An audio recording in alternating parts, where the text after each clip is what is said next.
Bismillahirrahmanirrahim. Assalamualaikum warahmatullahi wabarakatuh.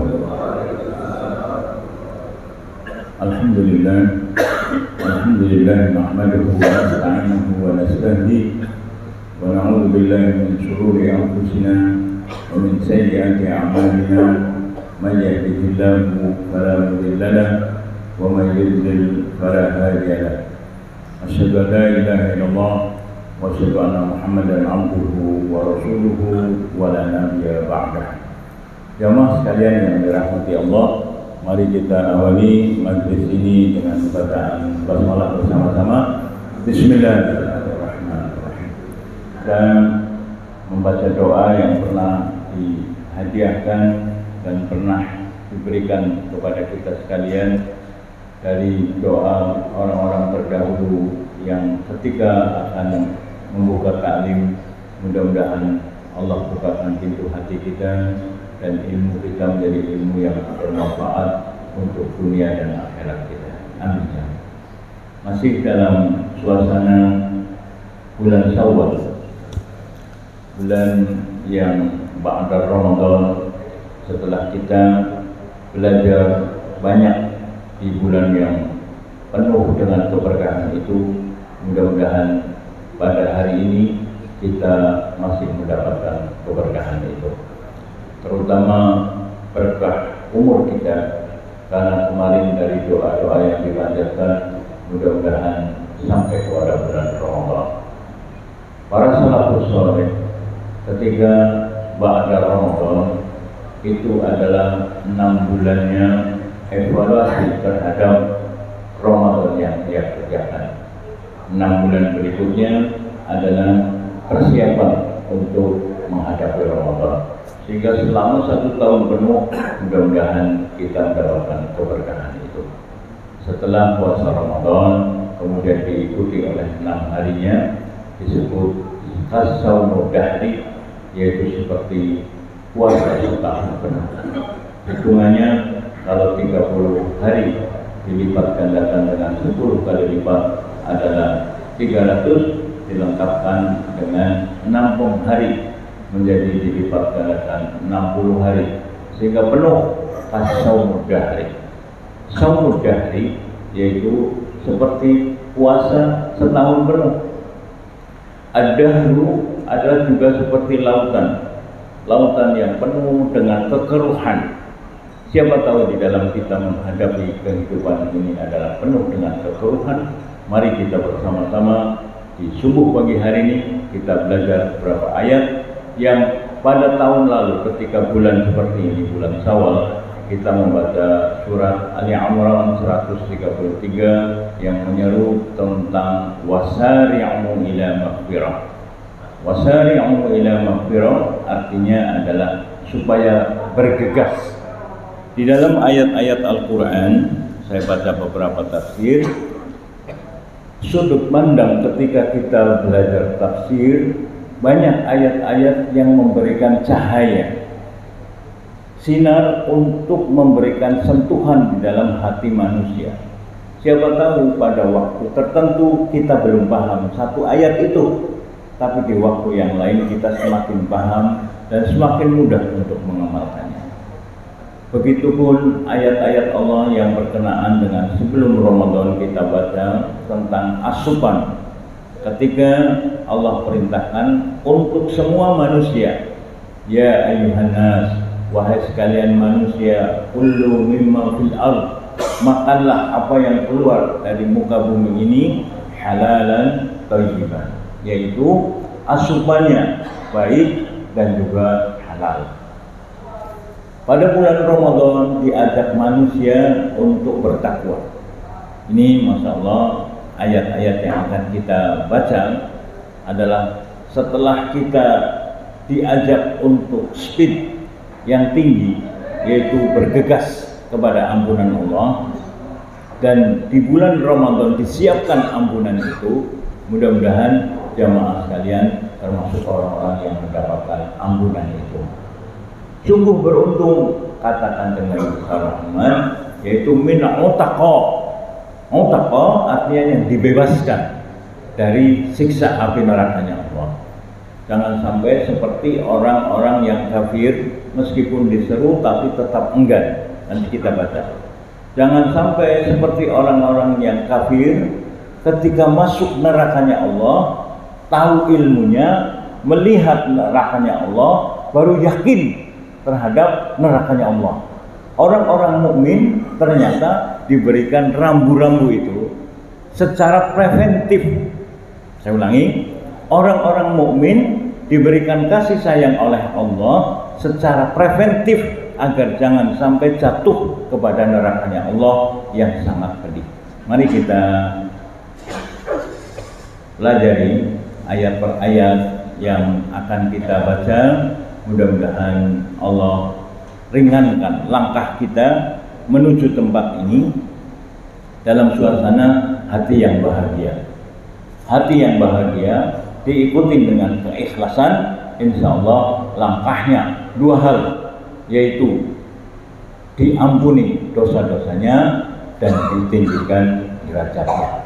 Saya ulangi, mudah-mudahan langkahnya para jamaah sekalian ke tempat ini dihapus dosa-dosanya, dibersihkan dirinya, dibersihkan hatinya, terutama dari dua hal. Nanti kita pelajari apa itu dua hal yang Allah bersihkan ketika ba'da Ramadan, yang mudah-mudahan kita akan meraihnya. Hadis yang sering kita ulang-ulang, man salaka tariqan yaltamisu fihi ilman sahalallahu lahu tariqan ilal jannah.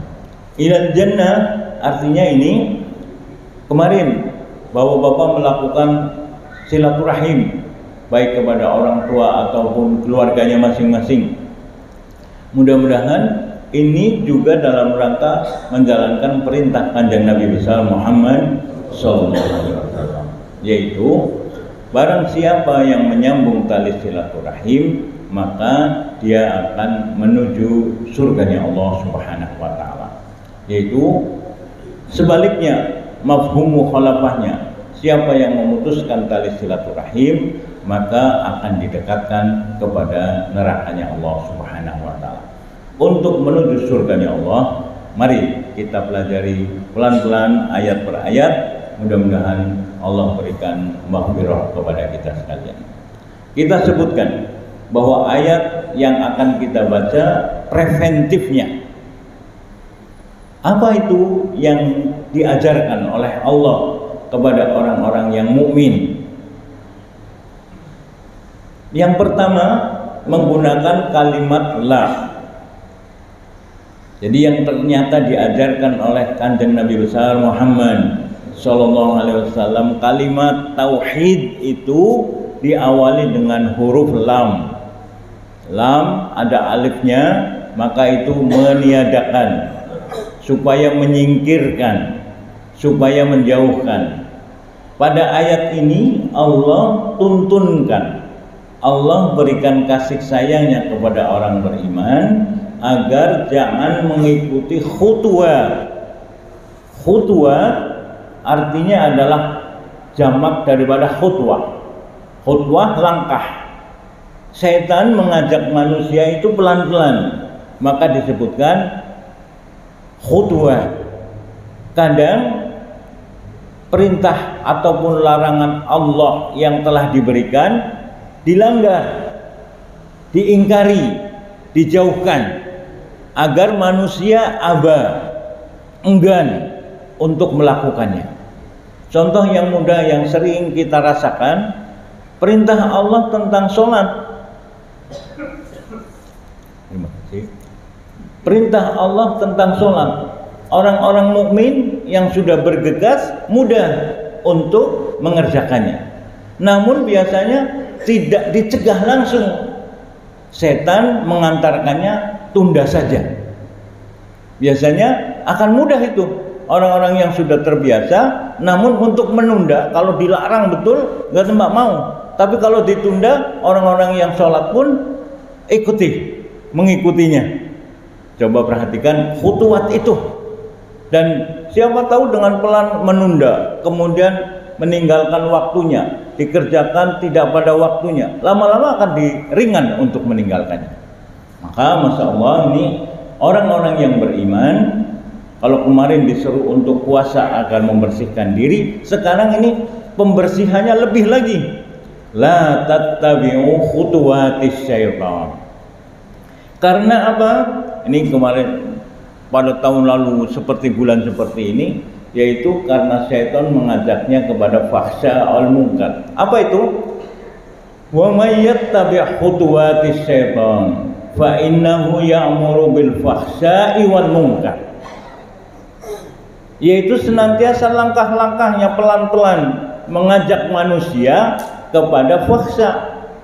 Fahsya itu pada jatuh kepada melanggar dari perintah-perintah Allah. Maka yang seperti itu manusia perlu dibersihkan dari khutwah-khutwah setan itu. Siapa yang dapat membersihkan itu? Hanya Allah Subhanahu wa ta'ala.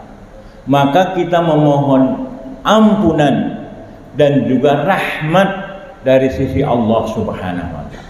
Coba perhatikan kalimat wa rahmatuhu. Ada kalimat hu-nya itu adalah posisifnya, yaitu milik Allah Subhanahu wa ta'ala rahmat itu. Salah satu ikhtiar usaha agar dijauhkan dari khutwat syaitan itu, seringlah masuk ke masjid. 5 waktu diundang agar menuju masjid, yaitu agar mendapatkan rahmat dari sisi Allah Subhanahu wa ta'ala. Di setiap kali kita masuk kepada masjid-masjid, maka di dalam pintu itu tertuliskan Allahumma ftahli abwaba rahmati. Coba perhatikan kalimatnya abwaba. Abwaba bentuk jamak daripada bab, yaitu pintu. Pintu-pintu mana? Kalau setannya itu melangkah, mengarahkan ke langkah-langkah ini, Allah memberikan abwab yang seluas-luasnya, pintu-pintu rahmat dari sisi Allah Subhanahu wa ta'ala. Karena rahmatnya itu akan bisa mengkikis, bahkan menghabiskan godaan-godaan setan. Kemudian mazaka minkum min ahadin. Sulit bagi seseorang untuk bisa bersih sama sekali dari godaan setan, walaupun telah berikhtiar. Namun kalau ikhtiarnya secara batiniah kepada Allah, maka Allah yang akan mensucikan jiwanya. Kesucian jiwa salah satunya kemarin dengan Ramadan telah kita lampaui selama sebulan itu. Maka siapapun yang kemarin benar-benar puasa dan kemudian mengharap keridhaan Allah dan ampunannya, maka Allah akan ampuni itu. Setelah diampuni, Allah sucikan batinnya, Allah bersihkan jiwanya dari 2 hal. Yang pertama adalah minasyirki, yaitu dari kesyirikan. Yang kedua minat takabburi, dari kesombongan. Karena ternyata perintah untuk sujud bagi malaikat, malaikat melakukannya, iblis adalah mengingkarinya. Pengingkaran itu di dalam tafsir Muhammad Ali Sobuni adalah imtina, yaitu mencegah dirinya. Apa bisa seseorang mencegah dirinya itu, mencegah dirinya sendiri untuk bisa melakukan amalan-amalan dari Allah ataupun Rasulnya? Ternyata Imam Ghazali dalam tazkiyah nufusnya itu asupannya. Maka kemarin sebelum Ramadan kita pelajari asupan itu. Asupan seseorang yang dimasukkan ke dalam dirinya bisa sangat menghalangi dirinya sendiri. Bagaimana konkretnya? Asupan yang haram ternyata menghalangi sel-sel ataupun organ tubuh kita untuk melakukan ketaatan. Subhanallah. Ada satu kaidah, yaitu al-imanu yazidu wa yanqus. Yazidu bit ta'ati wa yanqusu bil ma'siyati. Pegang ini kata kunci ini. Siapa tahu suatu saat kita sedang futur, turun sekali iman kita. Setelah kita runtun-runtun, siapa tahu asupan yang masuk ke dalam diri kita ya tidak halal dan tidak baik, sehingga secara pelan-pelan diri kita sendiri menghalangi diri kita untuk melakukan ketaatan. Maka sungguh menjadi nikmat apabila seorang ditambahkan imannya dan ditambahkan ketaatannya kepada Allah Subhanahu wa taala. Dan tarbiyah Ramadan untuk itu. Maka ini kita ulangi dari sisi preventifnya agar manusia jauh daripada khutwa ataupun langkah-langkahnya setan. Kemudian apa ditutup dengan ayatnya? Yaitu walakinallaha yuzakki may yasha. Sungguh Allah akan membersihkan, mensucikan jiwa seseorang kepada siapapun yang dikehendaki. Kehendak Allah Subhanahu wa taala, kita baca di surat Al-Isra, orang-orang yang benar-benar ingin mendapatkan hidayah dari sisi Allah Subhanahu wa taala, semesta kemudian istiqomah di dalamnya, Allah tambahkan hidayahnya. Di surat Al-Kahfi yang pernah kita pelajari di ayat yang ke-13, nahnu naqussu 'alaika naba'ahum bil haqq. Apa tersanya? Innahum fityatun amanu bi rabbihim wa zidnahum huda. Karena mereka ingin menjauhkan dari kekufuran dan kesyirikan, maka Allah tambahkan keimanannya dan Allah kuatkan dengan hidayah dari sisi Allah Subhanahu wa taala. Yang pernah kita pelajari dulu di bulan Sya'ban kalau tidak salah, kita pelajari ayat itu, doanya Rabbana atina min ladunka rahmah wa hayyi' lana min amrina rosada. Rosada adalah petunjuk dari sisi Allah Subhanahu. Mari kita lihat ayat yang lain kaitannya dengan tematik ini. Di suratul Jumu'ah, wazannya sama dengan ayat tadi. Di sini adalah lebih menjelaskan. Dari sisi yang lain, satu ayat yang sama bisa jadi kalau dilihat dari waktu yang berbeda memberikan cahayanya kepada hati seseorang berbeda. Coba ayat ini kita pelajari. Siapa tadi yang bisa mensucikan jiwa seseorang itu? Ternyata kalimatnya diawali dengan kata ganti. Siapa? Huwa itu. Ternyata pada ayat-ayat yang lain adalah Allah Subhanahu wa taala. Maka di suratul Ikhlas, qul huwallah. Huwa di sini siapa itu? Allah Subhanahu wa taala. Allah Subhanahu wa taala yang mengutus orang-orang yang buta huruf, artinya orang-orang Quraisy, yaitu diutusnya Rasul dari kalangan mereka sendiri. Ini sungguh nikmat kalau yang mengajak adalah dari kalangan orang-orang itu, akan mudah masuk ke dalam hatinya.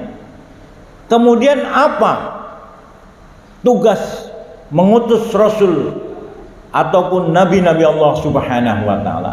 Ini yang penting, karena siapa tahu kita bisa pelajari walaupun sudah tidak pada zaman Nabi besar Muhammad sallallahu alaihi wasallam. Tapi yang diajarkan saat itu apa di sini?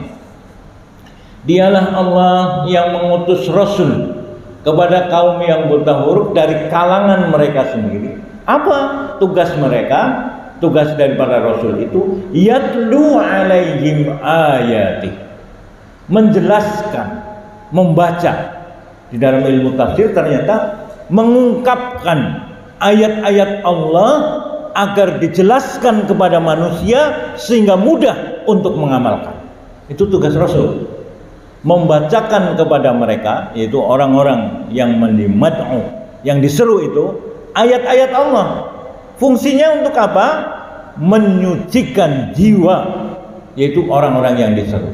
Dalam hal ini yaitu tadi ayatnya, orang-orang yang beriman. Dulu kita belajar ayat-ayat Allah agar kita bersegera menuju ampunan Allah. Pada hari ini kita belajar preventifnya agar tidak jatuh kepada nerakanya Allah, yaitu tidak mengikuti khutuwatus syaitan. Bersyukur Allah telah mengutus Rasul. Pada ayat ini seperti itu kalimatnya. Karena Rasul telah menyampaikan apa yang disampaikan, baik itu perintah ataupun larangannya. Perintah agar sampai kepada surganya Allah, larangan agar jangan sampai jatuh kepada nerakanya Allah. Coba lihat, disucikannya seperti itu. Wa yuzakkihim, wa yuzakki, diturunkannya Al-Quran untuk membersihkan jiwa dari kesirikan dan kesombongan. Kemudian Rasul diutus juga untuk wa yu'allimuhumul kitab, mengajarkan kitab. Yang dimaksud adalah apa? Al-Quranul Karim. Al-Quranul Karim diturunkan oleh Allah melalui malaikat Jibril. Kemarin kita pelajari di bulan Ramadan ketika nuzulul Quran. Ini fungsinya di sini. Wa yu'allimuhumul kitab, agar Rasul menjelaskan. Mungkin bahasa yang kalau anak-anak sekarang mempresentasikan ayat-ayat Allah di hadapan para sahabat-sahabatnya agar mudah untuk diamalkan. Wal hikmata, hikmah agar mudah diamalkannya itu yaitu diajarkannya sunnah-sunnah baginda Nabi besar Muhammad SAW. Masya Allah, ini Rasul diutus menjelaskan, menerangkan, mengajarkan Al-Quranul Karim, dijelaskan agar mudah untuk diamalkan, diterangkan dengan sunnah-sunnah beliau. Jadi ketika seseorang belajar yatlu kitab Allah, kemudian juga hendaknya belajar sunnah-sunnah baginda Nabi besar Muhammad Sallallahu Alaihi Wasallam. Mengapa? Karena seringkali deskripsi ayat-ayat itu secara global kita belum bisa memahaminya. Baru setelah dijelaskan oleh Rasul dan sampai kepada kita, alhamdulillah, dengan urutan-urutan sanadnya yang sampai kepada kita, mudah-mudahan kita termasuk orang-orang yang yattabi'.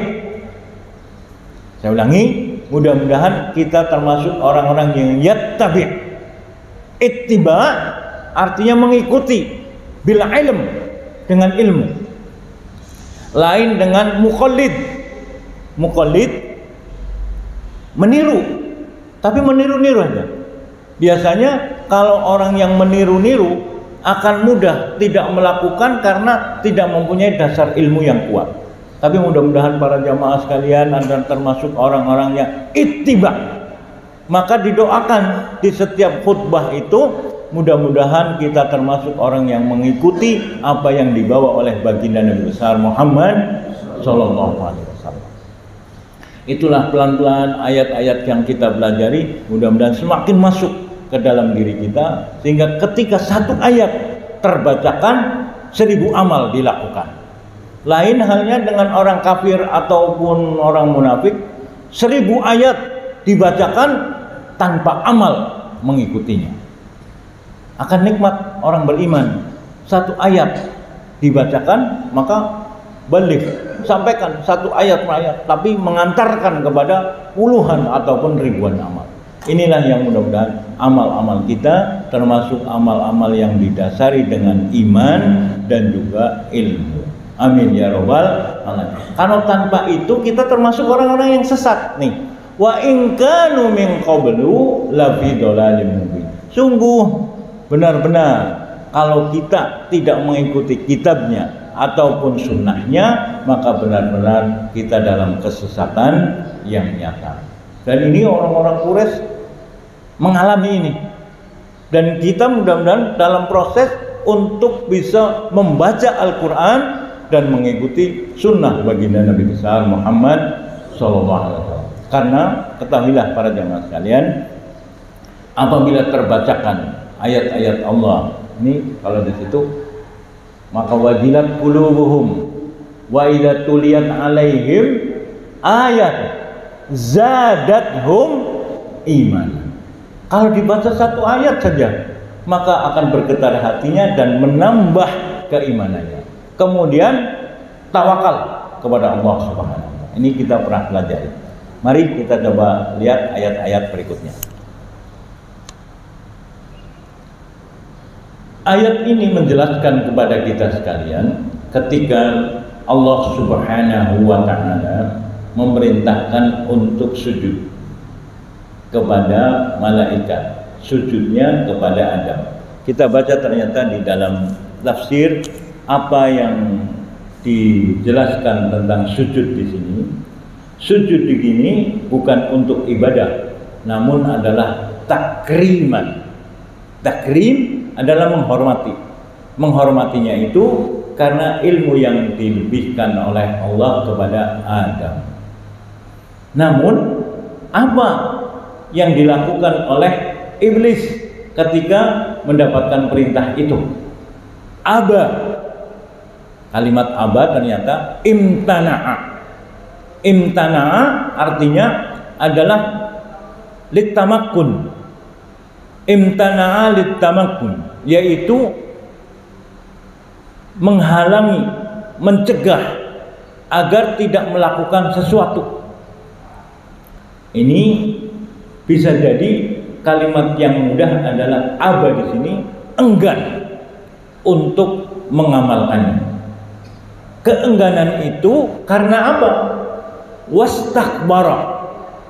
Wastakbara artinya adalah kesombongan, merasa lebih. Di dalam ayat yang lain merasa lebihnya itu karena diciptakan dari zat yang mereka menyatakan lebih mulia daripada Adam.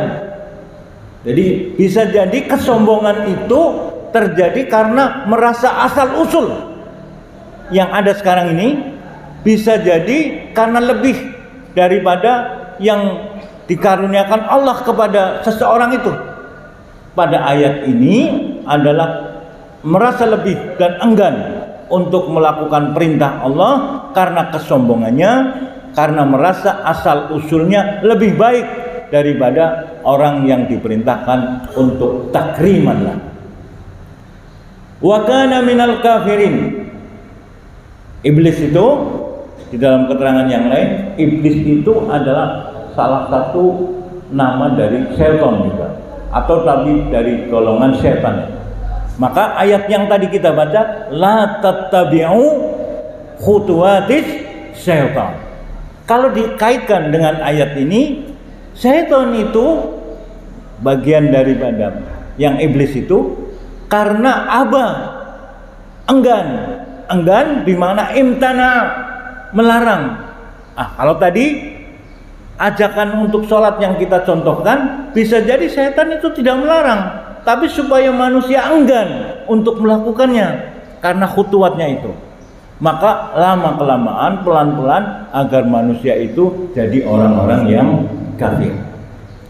Di suratul Hasyr, dorongan ajakan itu sangat pelan-pelan. Namun kalau sudah pada kekufurannya, pada kekafirannya, setan itu mengatakan apa? Inni bariun, aku bebas dari apa yang kamu amalkan itu. Itu jeleknya di situ. Jadi kalau sudah ngajak pelan-pelan kepada kemungkaran, keburukan, kefasikan dan lain sebagainya, kalau sudah manusia melakukan, kemudian setannya apa? Inni barium min, aku bebas. Karena saking takutnya kepada siksa api nerakanya Allah Subhanahu. Maka ini mari kita coba pelajari ayat berikutnya ini. Ini ayat ada di suratul Kahfi. Karena pelan-pelan kita baca suratul Kahfi sampai kepada ayat waktu itu, nahnu naqussu 'alaika naba'ahum bil haqq innahum fityatun amanu bi rabbihim wa zidnahum huda, tambahnya hidayah. Pada ayat ini sama tentang penyebutan agar malaikat sujud kepada Adam. Fasajadu, Kalimatnya sama, timbangannya sama. Fasajadu illa iblis. Kalau tadi aba wastakbara, enggan dan sombong karena asal usulnya, kalau di sini fasik, sudah tahu tapi tidak mengikuti perintah Allah Subhanahu wa taala. Coba perhatikan pelan-pelan. A'udzubillahi minasyaitonirrajim. Wa idz qulna lil malaikati isjudu li Adam fasajadu illa iblis kana minal jinni. Ini bisa jadi daripada golongan jin. Namun di surat An-Nas bisa jadi yang menggoda manusia dari golongan jin dan manusia. Ini kita baca tafsirnya, bisa jadi syaiton minal ins wa syaiton minal jin. Setan yang jenisnya jin, setan yang jenisnya manusia. Kalau yang jenisnya jin ketika dibacakan ta'awud bisa jadi lari. Tapi kalau yang jenisnya manusia ketika a'udzubillahi minasyaiton bisa jadi nggak lari-lari ini kan, malah terus menggoda itu kan. Masya Allah, mudah-mudahan ini kita dijauhkan dari golongan jin ataupun manusia yang menggoda manusia agar jatuh kepada keburukan, kefasikan ataupun fahsya wal munkar. Afatattahidunahu, mengapa itu kamu akan mengambil, apa pantas kamu ngambil keturunannya, keturunan syaitan, karena nggak henti-hentinya ini. Ya ini kita keturunan Adam digoda. Kalau syaitan yang menggoda Nabi Adam mungkin ya sudah pakar-pakarnya lah. Yang kesini mungkin sudah keturunannya, tapi tetap menggoda manusia agar jatuh kepada nerakanya Allah. Ini apa pantas ini? Pantaskah kamu menjadikan dia dan keturunannya sebagai pemimpin selain aku, kata Allah, padahal mereka itu musuh. Ini pada kalimat dzurriyyatan auliya min duni wa hum lakum, pada kalimat itu aduwwum mubin. Coba perhatikan pada kalimat apa? Aduwwum. Pada keterangan yang lain tadi ayat yang kita baca aduwwum mubin. Kalau di sini wa hum lakum aduw. Bi'sa, sungguh buruk. Lidzalimina badala, kamu ngambil orang-orang yang zalim sebagai pengganti Allah untuk menjadi pemimpin-pemimpin kamu. Ini kita pelajari lagi di Suratul Kahfi. Salah satunya fitnah yang dialami oleh Ashabul Kahfi adalah fitnah tentang keimanan, fitnah tentang kekuasaan juga. Ini kita kan dari akan musim ini untuk sampai kepada kekuasaan. Jangan sampai kita mengambil orang-orang zalim untuk menjadi pemimpin kita. Ini mengingatkan kita sekalian. Mudah-mudahan Allah menganugerahi pemimpin kepada kita sekalian, pemimpin yang amanah, yang dapat ridho dari Allah Subhanahu wa ta'ala. Mari kita baca ayat berikutnya. Ini agar mudah untuk mengingat nih. Kita carikan ayat yang di surat Al-Isra. Surat Al-Isra surat yang keberapa, Pak? Yang berapa? 17. Tapi ayatnya yang ke-40. Kenapa kita harus membaca Al-Quran? Kelak nanti akan menjadi tameng di dalam diri kita. Tameng ketika dikubur kita. Tameng ketika menghadapi kehidupan ini. Tameng kelak nanti di yaumul qiyamah. Tameng ketika di yaumul hisab. Tameng ketika di yaumul mahsyar. Tameng kita ketika menghadap Allah Subhanahu wa ta'ala dari godaan-godaan syaitan itu. Karena apa? Allah Subhanahu wa ta'ala telah memerintahkan kepada kanjeng Nabi besar Muhammad sallallahu alaihi wasallam untuk membaca Al-Quran. Deskripsinya apa? Perintah itu a'udzubillahi minasyaitonirrajim. Wa idza qara'ta, tanya itu mukhatabnya kepada kanjeng Nabi besar Muhammad sallallahu. Wa idza qara'tal Qur'an ja'alna bainaka wa bainal ladzina la yu'minun bil akhirah kelak nanti hijaban mastur, akan menjadi pemisah. Sekarang ini apabila seorang mukmin, kalau jatuhnya perintah ini kepada orang-orang yang korek, orang-orang yang membaca, maka apabila kamu gitu, jatuhnya apa? Kamu membaca Al-Quran, maka Allah akan mengadakan dinding yang tidak terlihat antara engkau dengan orang-orang yang tidak beriman kepada yaumul akhir. Mudah-mudahan saat kita mendapatkan godaan-godaan baik dari manusia, dari jin ataupun setan yang menggoda kita ketika membaca Al-Quran, mudah-mudahan Allah melindungi kita semuanya.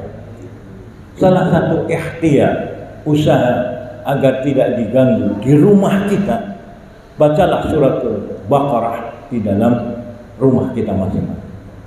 Dan keterangan yang lain, jangan jadikan rumahmu seperti kuburan yang tidak pernah dibacakan ayat-ayat Al-Quran. Maka beruntunglah ini yang sekarang lagi belajar pelan-pelan membaca Al-Quran. Teruslah, mudah-mudahan Allah memberikan keberkahan kepada kita sekalian. Amin. Sekarang kita belajar lagi doa-doa agar dijauhkan dari siksa api nerakanya Allah Subhanahu wa Ta'ala. Ini juga agar mudah kita sebut musola-musola di sekitar kita agar lebih mengingat kita sekalian. Kalau di surat At-Tahrim ada qu anfusakum wa ahlikum, pernah kita belajar. Pada doa ini coba perhatikan. Kalau di surat Al-Kahfi yang pernah kita pelajari, Rabbana atina min ladunka rahmah wa hayyi' lana min amrina rasyada.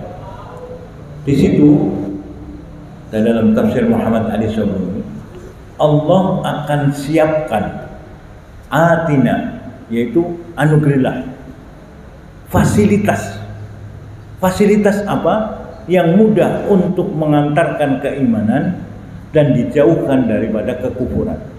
Karena kekufuran itu ujungnya pasti jatuh kepada nerakanya Allah. Maka kita supaya berdoa, Rabbana asrif, artinya itu kalau secara masafah, secara jarak itu akan menjadi jauhnya itu ribuan tahun. Yang disebutkan pada ayat ini, Rabbana asrif anna, dari diri kita dan keluarga kita dan orang-orang di sekitar kita. Rabbana asrif anna adzab jahannam inna adzabaha kana, karena siksanya samping pedih dan sangat dahsyat dan akan kekal di dalamnya. Ini yang tadi saya sebutkan. Jangan sampai seperti orang kafir dan munafik baru sadar tentang jahanam ini ketika sudah di yaumul qiyamah. Jangan sampai bersama-sama ilmunya ini sudah mereka ketahui, baru yakin saat itu, karena sudah melihat api neraka jahanam di hadapannya. Orang-orang mukmin itu diberikan preventif. Ayat-ayat kita adalah tentang preventif agar tidak jatuh kepada nerakanya Allah. Dari mulai di dunia ini sudah dilakukan, sudah diamalkan. Mari kita coba pelan kita baca. A'udzu billahi minasy syaithanir rajim.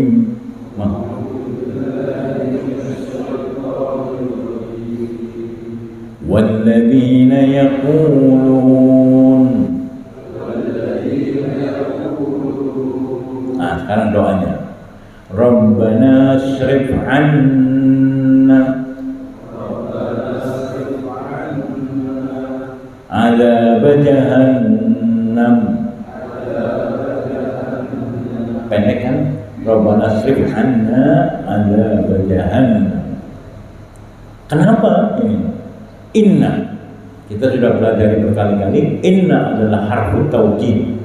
Harfu taukid adalah menjelaskan dan menegaskan. Apa yang ditegaskan dan dijelaskan adzabah, itu azabnya Allah Subhanahu wa taala, azab dari siksa api neraka itu adalah senantiasa gharamah, itu menjadikan binasa. Dan azab Allah ini bagi orang munafik, orang kafir menjadi kekal ada. Maka kita memohon kepada Allah Subhanahu wa taala, ada doa yang ingin kita ajarkan berikutnya. Agar kita dijauhkan dari siksa api nerakanya Allah Subhanahu wa taala. Kanjeng Nabi besar Muhammad sallallahu alaihi wasallam supaya mengajarkan kepada manusia. Ini ayat yang sering terbacakan, namun sepotong ketika sedang ada tahlil, sedang kita diingatkan tentang kematian. Ini kalimatnya. Fa'lam, ketahuilah. Di situ sebenarnya mengandung satu perintah, ajarkan kepada manusia. Apa yang harus diajarkan? Ini tadi kalimat yang kita gunakan dalam prolog, menggunakan kalimat la. La artinya la linaf, yaitu meniadakan. Apa yang ditiadakan? Coba perhatikan. La ilaha, tidak ada ilah, tidak ada Tuhan yang pantas disembah. Saya ulangi dengan keras ini, tidak ada yang pantas untuk disembah illa. Ada eksepsi di situ. Kalau ada kalimat la linafsi, kemudian ada eksepsi, di situ adalah jelas dan tegas. Hakikatnya kalimat itu fa'lam, yaitu ketahuilah, ajarkanlah bahwa Allah itu adalah sesembahan kita.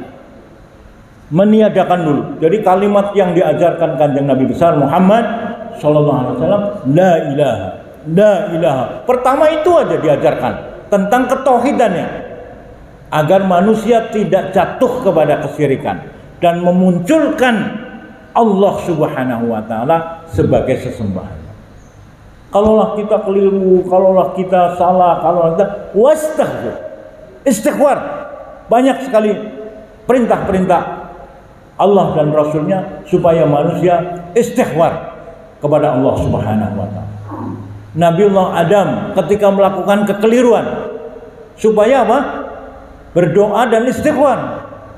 Rabbana dhalamna anfusana wa illam taghfir lana wa tarhamna lanakunanna minal khosirin. Kalau engkau tidak ampuni, sungguh kami ini termasuk orang-orang yang rugi. Dunun, Nabi Yunus ketika melakukan kekeliruan, supaya istighfar. La ilaha illa anta subhanak inni kuntu minadh dhalimin. Supaya istighfar, supaya memohon ampun kepada Allah. Dan kita ternyata, siapa tahu saudara-saudara kita belum mampu seperti itu, kita doakan dulu. Mudah-mudahan mereka termasuk orang-orang yang diampuni oleh Allah Subhanahu wa taala. Ikhlaslah ketika mendoakan saudara-saudara kita gaib yang tidak kita tahu. Dan mereka mungkin tidak mengetahui kita mendoakan mereka. Dan pada saat seperti itu, apabila Allah ampuni dosa-dosa mereka, kita ikut mendapatkan pahalanya, karena mereka akan berbuat kebaikan-kebaikan. Mudah-mudahan saudara-saudara kita termasuk orang-orang yang diampuni, diri kita termasuk orang-orang yang diampuni, keluarga kita termasuk orang-orang yang diampuni oleh Allah Subhanahu wa taala, dan pada saat mendapatkan ampunan mudah untuk beribadah kepada Allah Subhanahu wa taala. Masya Allah ini. Maka ketahuilah, fa'lam artinya ajarkanlah bahwa tidak ada Tuhan yang patut disembah selain Allah, dan mohonlah ampun atas dosamu dan atas dosa orang-orang mukmin yang mungkin mereka tidak tahu ataupun lupa, ataupun kadang-kadang dilakukan ada yang sengaja ataupun tidak sengaja, baik yang laki-laki ataupun perempuan. Dan Allah mengetahui ini, Allah Subhanahu wa taala. Ini siapa tahu di tempat usaha kita, di tempat kita banyak sekali melakukan kekeliruan. Allah mengetahui tempat kita dan usaha kita dan tempat tinggal kita masing-masing. Di blok apa tahu, insya Allah. Jadi masya Allah ini kita berkumpul pada bulan yang penuh mulia, bulan Syawal ini. Mudah-mudahan Allah mengampuni dosa-dosa kita sekalian. Amin ya rabbal alamin. Kita ajari lagi satu doa yang Masya Allah, doa ini diajarkan oleh Nabi Ibrahim. Kalau tadi orang-orang sekitar, orang-orang. Kalau ini khusus ke orang tua nih Pak. Siapa tahu orang tua kita juga mungkin dulu banyak kekeliruan, kesalahan karena ketidaktahuannya. Karena kalau orang tua ya kadang-kadang kalau diingetin, ngerti apa kamu gitu-gitu. Apalagi kita waktu masih kecil ataupun remaja, kamu itu belum apa-apanya. Saya udah banyak makan asam garam. Karena saking banyaknya asam garam jadi keasinan sama kekejutan. Siapa tahu orang-orang tua kita keliru. Siapa tahu lalai. Mari kita doakan doa yang dicontohkan oleh Nabi Ibrahim ketika mendoakan. Karena Bapak-bapak tahu Nabi Ibrahim ajar itu membuat apa? Patung, yaitu sumbernya daripada kesyirikan. Tapi masih didoakan ini. Rabbana firli wali walidayya walil mu'minin yaumil yaqumul hisab. Karena pasti kalau sudah di yaumul hisab, kita sudah tidak bisa memohon ampun lagi. Di suratul munafikun, jangan sampai kita menunda-nunda untuk beristighfar ataupun tobat. Mumpung kita masih hidup, masih sehat, masih segar bugar, mudah-mudahan kita lebih mudah ketika ditalkin. Saya ulangi, ketika kita sehat, ketika kuat, kita masih dalam keadaan segar bugar, mudah untuk ditalkin. Ditalkin itu apa? Diajari tentang keesaan Allah. Kalau sudah kita dalam keadaan ripuh, dalam keadaan sakaratul maut, sudah dalam keadaan sakit yang parah, untuk dengar saja kadang-kadang sulit. Ternyata di ilmu psikologi, organ tubuh yang paling pertama kali berfungsi apa ternyata Pak? Telinga. Dan paling akhir tidak berfungsi juga telinga. Maka ketika waktu lahir, supaya dia apa? Adzan, diajarin kalimat thayyibah. Waktu mau meninggal ditalkini dengan kalimat thayyibah, la ilaha illallah. Dan kalau waktu sehat seperti ini mudah untuk diajari. Maka saya lebih senang nalkinin yang masih hidup seperti ini gitu.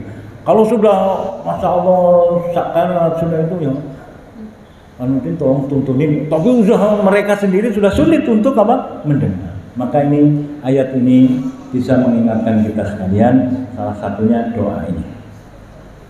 Doa yang ingin ajarkan kepada para jamaah sekalian, ini ketika Mu'adz bin Jabal diajak oleh kanjeng Nabi besar Muhammad SAW. Karena kedekatannya, dia masih muda, diajak untuk mengamalkan doa ini. Dan doa ini diajarkan Rasul supaya apa? Anda duburi sholat. Setelah selesai sholat. Saya pernah diajarin doa ini dan saya ijazahkan kepada para jamaah sekalian. Doa ini mudah-mudahan termasuk yang dibaca, yang diamalkan dan diberkahi oleh Allah Subhanahu wa taala. Mari kita baca. Bismillahirrahmanirrahim. Allahumma a'inni ala dzikrika wa syukrika wa husni ibadatika. Ulangi lagi. Allahumma a'inni ala dzikrika wa syukrika wa husni ibadatika. Ternyata doa kalau diajarkan oleh seseorang dan kemudian diberikan doa itu, maka akan mudah untuk diamalkan. Maka kita berdoa mudah-mudahan jamaah sekalian mengamalkan doa. Apa rahasianya doa ini? Ternyata dahsyat sekali Pak. Yang pertama, kita minta tolong. Masya Allah, lagi berdoa tetap minta tolong. Karena sesungguhnya a'inni pada kalimat a'ana, kalau Allah sudah memberikan pertolongan, ada tiga hal. Memberikan pertolongan langsung, kemudian ta'yid. Ta'yid itu artinya mengkokohkan jiwanya.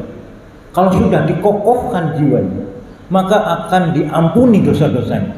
Masya Allah, ini 3 hal ini kalau orang kita minta tolong kepada Allah, Allahumma a'inni, ya Allah tolonglah kami, ala dzikrika, untuk mengingatmu. Mengingat bisa jadi dengan mendirikan sholat ataupun membaca Al-Quran. Dzikrika, agar kita tidak lupa. Wa syukrika, untuk kita bersyukur kepada Allah Subhanahu wa ta'ala atas karunia yang pernah kita ajarin, syukur lisan, syukur qalb, syukur jawarih. Kalau terusannya doa ini setelah dzikrika wa syukrika wa husni ibadati.